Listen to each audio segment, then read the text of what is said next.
Summer breeze makes me feel fine. Man, it's a beautiful day. 75 degrees, perfect weather. Not too cold, not too hot. It's been raining for the past week, so we finally get the sun to come back out.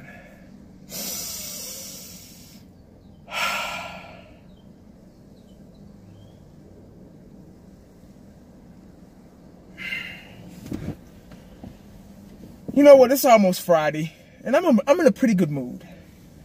Even though I got to work tomorrow, it's Good Friday. My wife and kids are going to be off, and, you know, she's a teacher, so they get every little rinky-dink holiday off. I'm not saying Easter is a rinky-dink holiday. I'm just saying I love Easter, everything about it. But anyway,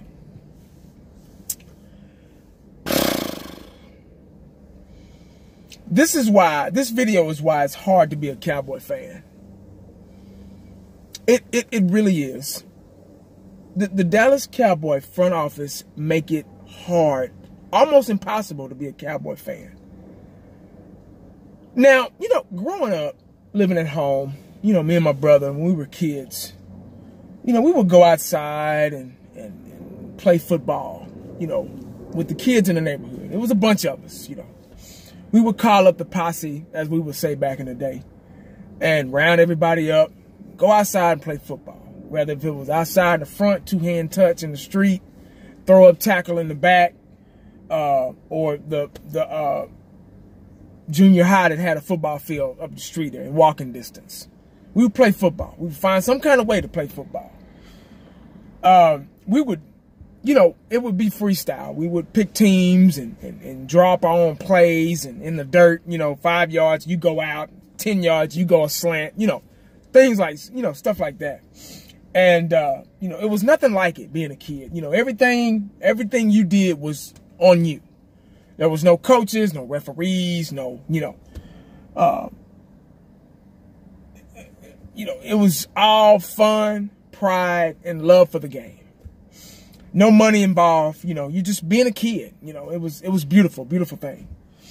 Now, I'm bringing this up because of what I'm hearing.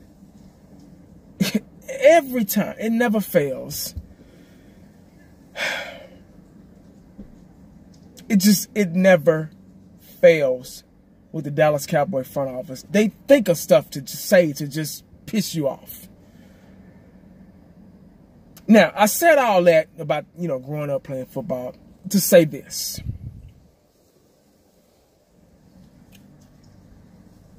Not one player on the Dallas Cowboys steps on the field and start running plays, drawing up plays in the dirt like we used to as kids. They have coaches. They follow a playbook, practice plays that they did, you know, and they're told what to do, what play to do, how to do it, where to be, where to line up at, on 1, on 2, on 3, you know, whatever. They're coached, they're guided.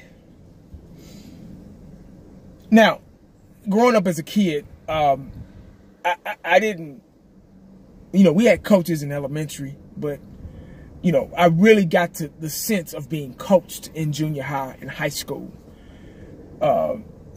I was taught discipline first, and teamwork, excellence, how to be perfect in every way. I witnessed a coach yelling in my face. Somebody besides my mom, you know, or my dad, yelling in my face. Get on that line. You know, you're supposed to do this. You're supposed to do that. I don't want to hear it. You get on that sideline and you'll run till I get tired. It was new, but that was football. We saw it on TV as kids growing up. Players getting chewed out. So we understood why it happened. And it taught us, like I say, it taught us discipline, excellence, perfection, teamwork, perfection in every way. And it helped us not only on the football field, but out in the world. There are things that I've learned from football that I use on different jobs that I worked at. And it's the way of life. It's how to work with others, be mindful, be generous, be kind, be courteous. You learn a lot of those things from your parents, but you learn a lot on that football field. Now, I read a couple of articles today, and they talked to Jason Garrett, and they were asking him about Dak's performance and his development and etc. And, first thing out of his mouth, well, Dak needs to find a way to get better. Then they talked to Stephen Jones and interviewed him. And first thing out of his mouth, oh yeah, Dak's, not the same quarterback as Tony Romo used to be. He doesn't know how to audible, when he sees plays before the snaps, and he doesn't know how to adjust like Tony Romo did and Troy Aikman, and he just isn't there yet. The Dallas Cowboys front office and coaching staff have a very bad habit of throwing their players under the bus. I've never seen it before in my life. I've always been a person about, family and friends and always having each other's back and, not submitting to the media or not telling on anybody or, not ratting out or, whatever the case might have been or whatever the situation it was. I've always been a person to keep my mouth shut, about certain things, especially on a professional level. That's none of my business. I'm to myself and boom, boom, boom. Obviously it's different from football to NFL, and etc. But I've never seen a coach dime out their own or the front office dime out their own players as much. Now, do they realize that Dak's only been in the league 2 years? And this is for the fans out there too. Dak's only been in a professional Dallas Cowboy uniform for 2 seasons.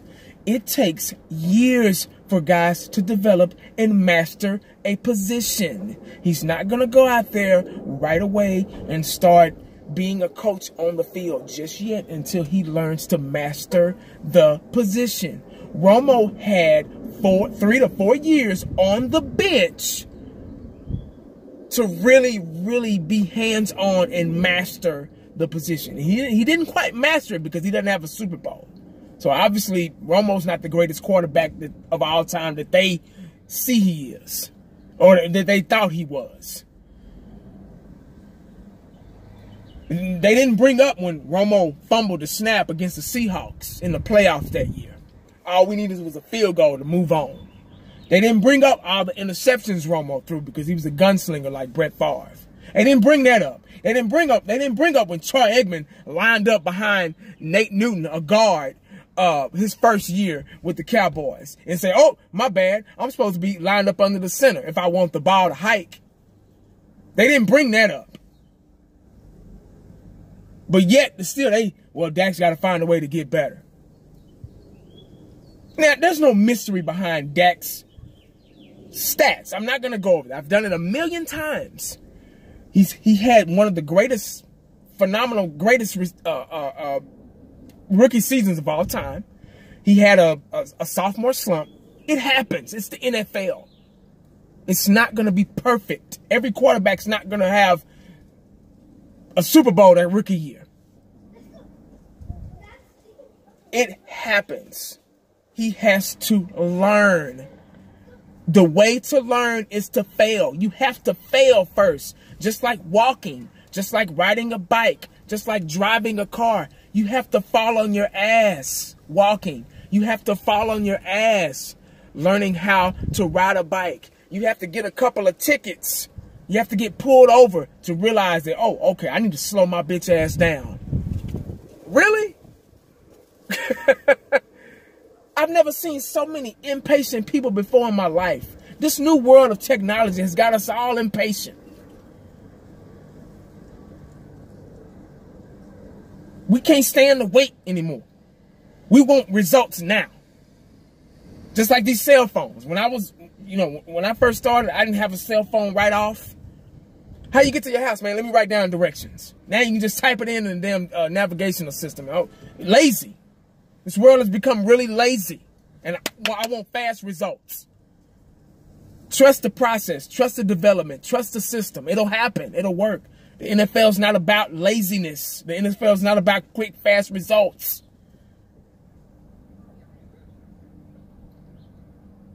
So, if you want to bring up little things that Dak's not doing, make sure you go back and dig up and bring up little things that Romo did and little things that Troy Aikman did when he fucked up his first couple of years. When we went 1-15 or 7-9 in 1991. Really? Dak is the future. Dak is our quarterback, and he is going to be a hell of a quarterback. We have to give him time and a chance to do that. You have to fall. You have to follow before you can lead. Or else you're not going to be a good leader. He has to throw interceptions. It's got to happen. Oh, shit. Dak threw 17 interceptions last year. Oh, shit. Dak had a sophomore slump. Dak sucked. Dak needs to go. Oh, okay, who else you going to put in there? Because this son of a gun going to probably do the same thing. You have to fall on your ass before you can lead, man. Unless you can get in there and do better. Matter of fact, whoever disagrees with what I'm saying, I want you to go to training camp this year. Go to training camp. Suit up. And try to make the team and see if you can do better. Please. And I'll shut up. I'll be quiet. And call me, contact me when you made the team and you sign on that dotted line, your contract.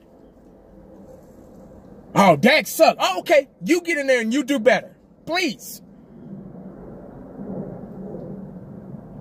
But these coaches, this front office, they have got to learn. They have got to stop throwing their teams, their players under the bus. When are they going to be held accountable for their actions, their mistakes, their fuck-ups? When?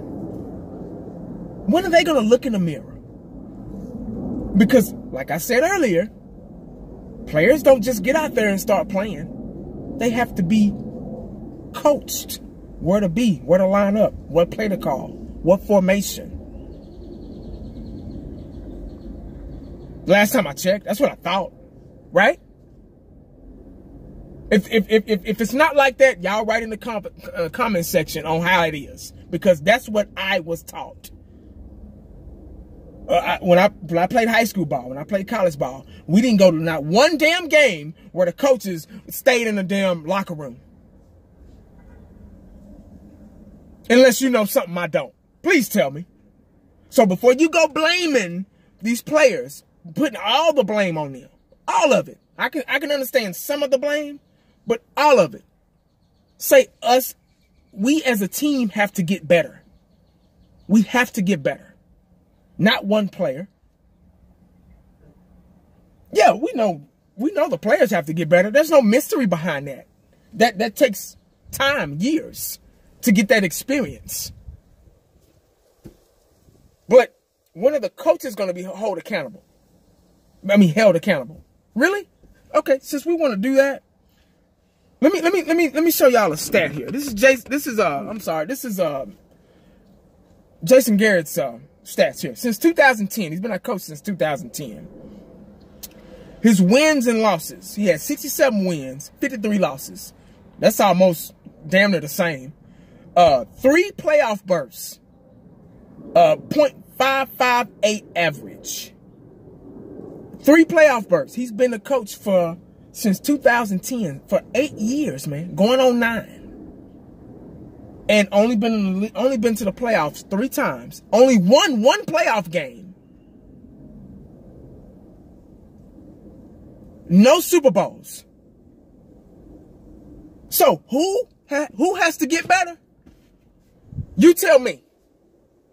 Who has to get better first? Mr.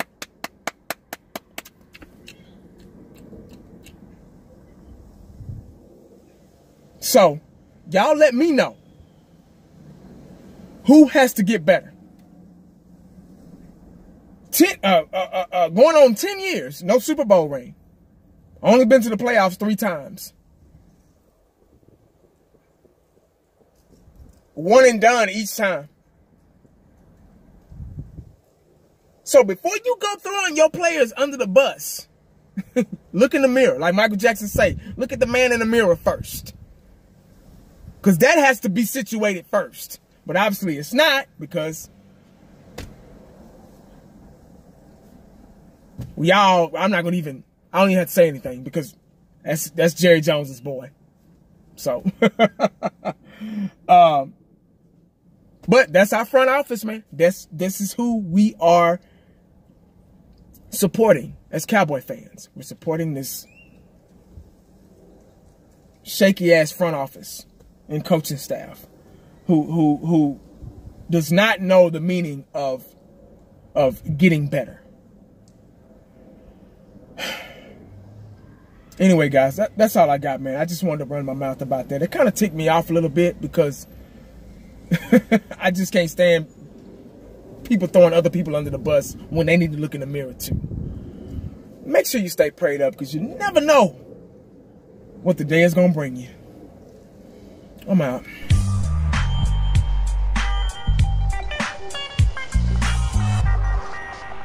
And the only thing else I got to say is, how about them Cowboys? Yeah!